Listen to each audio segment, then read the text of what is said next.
기도합시다. 하나님 아버지, 이 시간에 수요 예배로 하나님을 예배합니다. 우리의 모든 연약함과 죄의 뿌리를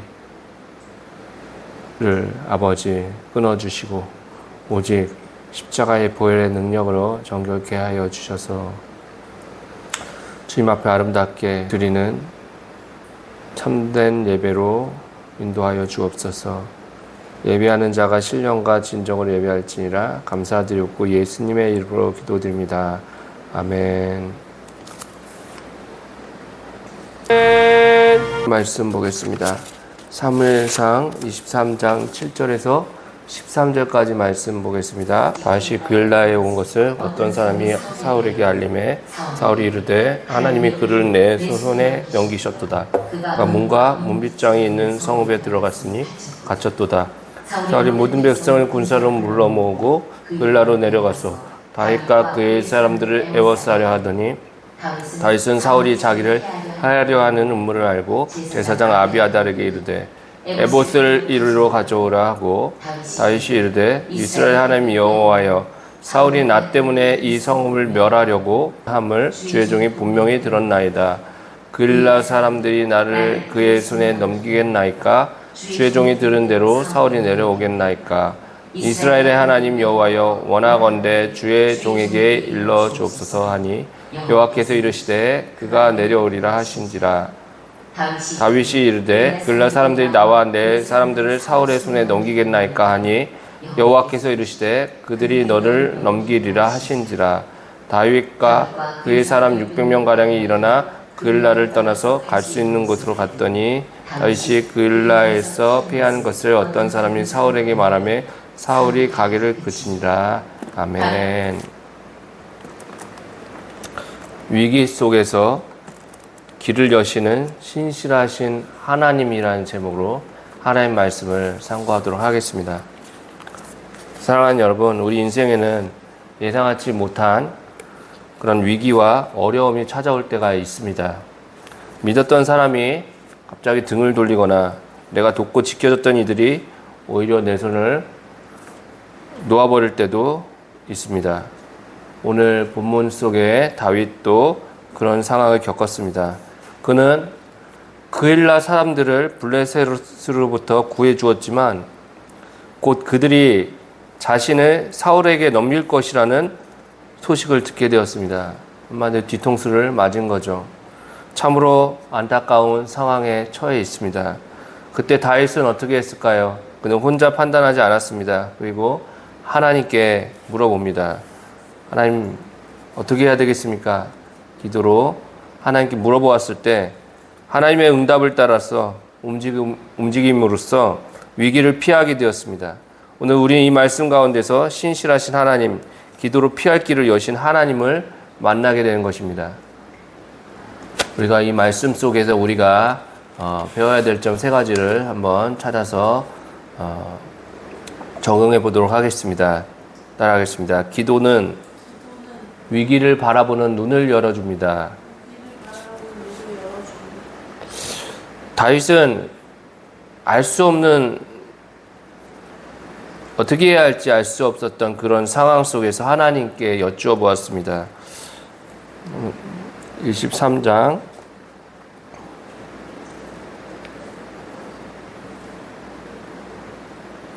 9절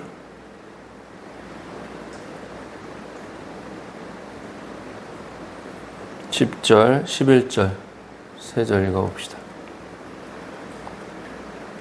시작. 다윗은 사울이 자기를 해하려 하는 음모를 알고 제사장 아비아달에게 이르되 에봇을 이리로 가져오라 하고 다윗이 이르되 이스라엘 하나님 여호와여 사울이 나 때문에 이 성읍을 멸하려고 그엘라로 내려오기를 꾀한다 함을 주의 종이 분명히 들었나이다. 그엘라 사람들이 나를 그의 손에 넘기겠나이까? 주의 종이 들은 대로 사울이 내려오겠나이까? 이스라엘의 하나님 여호와여 원하건대 주의 종에게 일러 주옵소서 하니 여호와께서 이르시되 그가 내려오리라 하신지라. 알 수 없던 상황을 하나님께 여쭤보았죠. 사울이 내려오겠습니까? 그엘라 사람들이 저를 넘겨주겠습니까? 그때 하나님께서 말씀하셨습니다. 내려올 것이고 그들이 너를 넘겨줄 것이다. 만약에 다윗이 이러한 상황에 대해서 하나님께 여쭙지 않았다면 그는 아무것도 모른 채 큰 위기에 빠졌을 것입니다.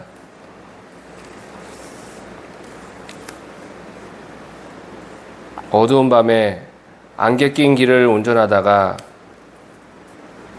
어떻게 헤드라이트가 없으면 어떻게 되겠습니까? 엄청나게 위험하겠죠. 사고가 날 가능성이 매우 클 것입니다. 그러나 그 헤드라이트를 켜면 길이 보이고 그 위험을 미리 피할 수가 있는 것이죠. 기도가 바로 이러한 헤드라이트와 같은 빛이라는 것입니다. 그러므로 위기가 다가올수록 먼저 묻는 습관을 가져야 합니다. 어떻게 물어요? 어떻게 물는다고? 하나님께 물어야 되겠죠. 하나님께 물으면 대답하던가요? 음성으로? 마음속에? 마음속에서 대답할 때도 있지만 하나님 말씀을 통해서 잘 분별하는 것이 중요하죠. 그래서 우리 시편 119편 105절 말씀에는 뭐라고 기록되어 있습니까?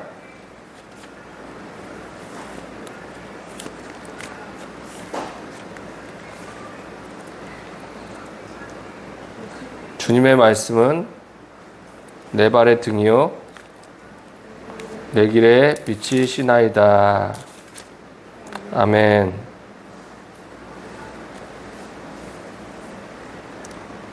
위기일수록 먼저 하나님의 말씀에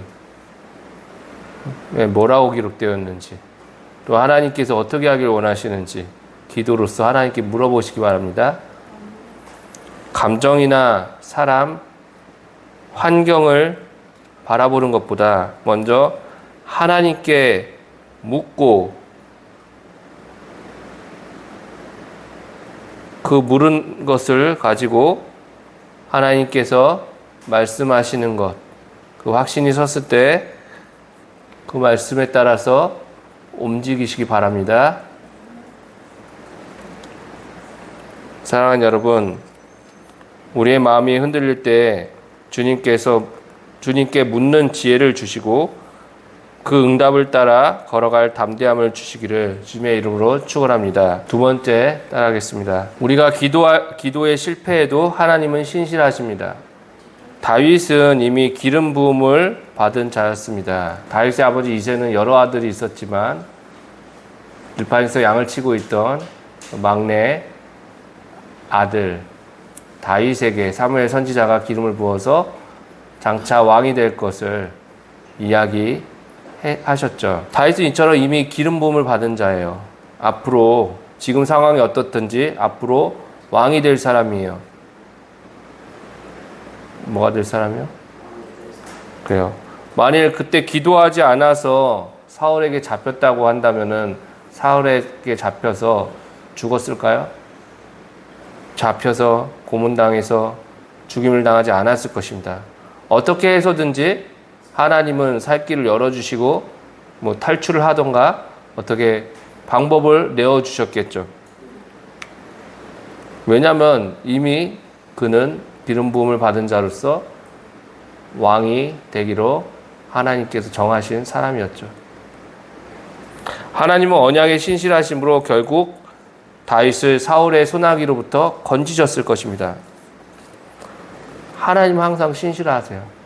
그래서 약속하신 하나님의 말씀을 반드시 이루어 주신다는 것입니다. 우리는 약속을 하고도 지키지 못할 때가 있죠. 사람과의 약속, 특히 하나님과의 약속, 지키지 못할 때가 많아요. 그렇지만 하나님은 그 약속하신 것을 반드시 지키시고 이루시는 분이심을 믿으시기 바랍니다. 그래서 우리는 미쁨이 없을지라도 주는 항상 미쁘시다라고 사도 바울이 디모데후서 2장 13절에서 말씀하고 있습니다. 한 아이가 아버지의 손을 잡고 길을 건너가다가 차가 막 쌩쌩 달리는 도로에서 이렇게 걸어가고 있어요. 그런데 그 아이가 손을 딱 놓았습니다. 그리고 자기가 가려는 방향으로 가려고 하면 얼마나 위험천만합니까? 그때 아버지는 어떻게 합니까? 그 아이의 손을 더 꽉 붙잡고 인도에 가는 거죠. 우리가 예수님 믿고 구원받고 끝난 것이 아니죠. 우리가 구원이 완성될 때까지 그 구원의 완성까지 우리가 주님을 따라서 주님과 함께 걸어야 되겠습니다. 그런데 우리가 그 구원받기 위해서 그 한 아이가 그 아버지 손을 꽉 잡았습니다. 붙들고 무서워서 잡았습니다. 근데 그것 때문에 우리가 구원을 받습니까? 그 아이가 손을 놓아버리면 어떻게 됩니까? 그 아버지가 더 세게 잡겠죠? 그렇기 때문에 우리가 얼마나 꽉 잡느냐가 문제가 아닌 거예요. 하나님께서 우리를 어떻게 하신다? 붙들어 주시고 얼마나 붙드시는가. 그게 중요하다는 것입니다. 우리가 정말 때로는 세상의 쾌락과 때로는 그런 욕심에 따라서 정욕에 따라서 세상의 즐거움으로 살아갈 때 있어요, 없어요? 그런다고 하더라도 하나님께서는 어떻게 합니까? 내가 만일 그 길로 걸어간다면 하나님은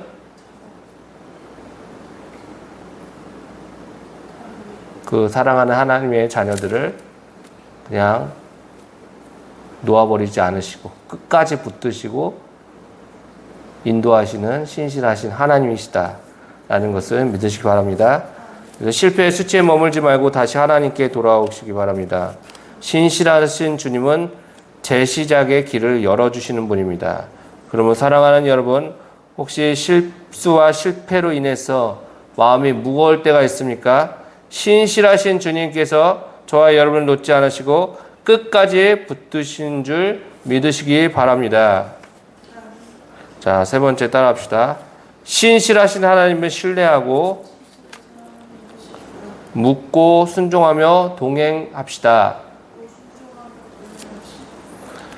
하나님께서는요, 다윗에게 길을 알려주셨고 다윗은 즉시 움직였습니다. 들은 말씀에 순종했기 때문에 위기를 피할 수 있었던 것입니다. 잠언서 3장 5절에서 6절까지 말씀 한번 찾아봅시다. 제가 읽어드리겠습니다. 너는 마음을 다하여 여호와를 신뢰하고 내 명철을 의지하지 말라. 너는 범사의 그를 인정하라. 그리하면 내 길을 지도하시리라. 우리는 한없이 우리가 지혜로워지려고 합니다. 우리가 판단하고 생각하고 뜻한 대로 행동할 때가 많아요. 근데 여기 잠언서 말씀해 보니까 어떻게 하라고 그럽니까? 내 명철을 의지하라, 의지하지 말라, 의지하지 말고 누구를 신뢰합니까? 하나님을 신뢰하라. 여호와 하나님을 신뢰하라. 따라합시다. 내 명철을 의지하지 말고 여호와 하나님을 신뢰합시다. 그렇습니다. 다윗은 자기의 생각과 뜻과 감정을 그 환경을 바라보고 그 생각과 뜻과 감정에 따라서 움직이지 않았다는 거예요. 다윗은 어떻게 움직였습니까? 여호와 하나님께 묻고 움직였다. 여호와 하나님을 신뢰하고 그분을 의지해서 주님께 묻고 움직였다는 것을 우리가 볼 수가 있습니다. 그래서 그 말씀에 따라 순종했기 때문에 큰 위험을 피해갈 수 있었다는 거예요. 우리가 때때로 우리 인생에는 어려움과 이런 실패나 고난이 다가올 수가 있어요. 그때 그 환경을 어떻게 이겨냅니까? 기도하면서 하나님께서 어떻게 우리의 길을 열어주실 것인지에 대해서 기도로서 어떻게 한다? 미리 볼 수 있는 눈이 열린다는 거예요. 그러면은 고생 안 해도 순조로운 길을, 평탄한 길을 걸어갈 수 있다, 없다? 걸어갈 수 있다. 피해갈 수 있다는 거예요. 내비게이션은 움직이는 차에만 경로를 안내합니다. 멈춰 선다면 아무런 소용이 없습니다. 하나님께서는 주님의 말씀을 따라서 순종하며 걸음을 내딛는 자에게 그 길을 지도하십니다. 우리 가정과 일터와 교회에서 작은 결정 하나를 할지라도 하나님께 물어보시기 바랍니다. 할렐루야. 그리고 그 말씀에 한 걸음 나아가시기 바랍니다. 순종하여 말씀에 따라서 나아가시기 바랍니다. 사랑하는 여러분, 오늘 저와 여러분의 삶이 하나님을 신뢰하는 걸음으로 채워지기를 축원합니다. 오늘 말씀을 다시 정리합니다. 기도는 위기를 보는 눈을 열어주고 피할 길을 보여준다는 것입니다. 첫째, 따라합시다. 기도는 위기를 보는 눈을 열어주고 피할 길을 보여줍니다. 두 번째, 우리가 기도하지 못하거나 실패해도 하나님은 신실하십니다. 마지막으로, 우리는 신실하신 하나님을 신뢰하며 묻고 순종하며 동행해야 합니다. 자, 변함없으신 하나님의 사랑하심과 주님의 은혜와 성령님의 인도하심이 우리 모든 새소망 선교교회 성도들의 삶에 항상 함께 하시기를 축복합니다. 위기 앞에서도 길이 열리며 실패 속에서도 다시 일어서며 신실하신 하나님과 동행하는 복된 걸음을 날마다 걸어가기를 주 예수 그리스도의 이름으로 간절히 축원합니다. 기도하겠습니다. 하나님 아버지, 우리가 늘 주님과 소통하며 기도하는 저희들 되게 도와주시옵소서. 눈앞에 닥친 어려움들과 위기 가운데서도 다윗은 하나님을 신뢰하고 그분께 묻고 그가 나아갈 길을 찾았습니다. 그런 것처럼 저희들도 주님을 의지하며 어떤 환경 속에서도 주님을 붙들고 주님께 묻고 순종하는 저희들 될 수 있도록 주여 도와주시옵소서. 하나님 아버지, 우리의 삶이 더욱더 주님 앞에서 깨끗하고 경건하며 주님의 은혜 가운데서 거룩하고 흠이 없는 예수님을 닮은 모습으로 닮아갈 수 있도록 주여 우리의 걸음을 인도하여 주옵소서. 감사드렸고 예수님의 이름으로 기도드립니다. 아멘. 이제는 우리 주 예수 그리스도의 구원의 은혜와 하나님 아버지의 크신 사랑하심과 성령님의 감화 감동 교통하심이 어떤 상황을 맞이할지라도 주님께 묻고 걸음을 걸어가기를 원하는 순종의 사람들이 되기를 원하는 우리 새소망 선교교회 위에와 주님을 사랑하는 모든 주님의 자녀들 머리 위에 이제부터 영원토록 함께 하실지어다. 아멘.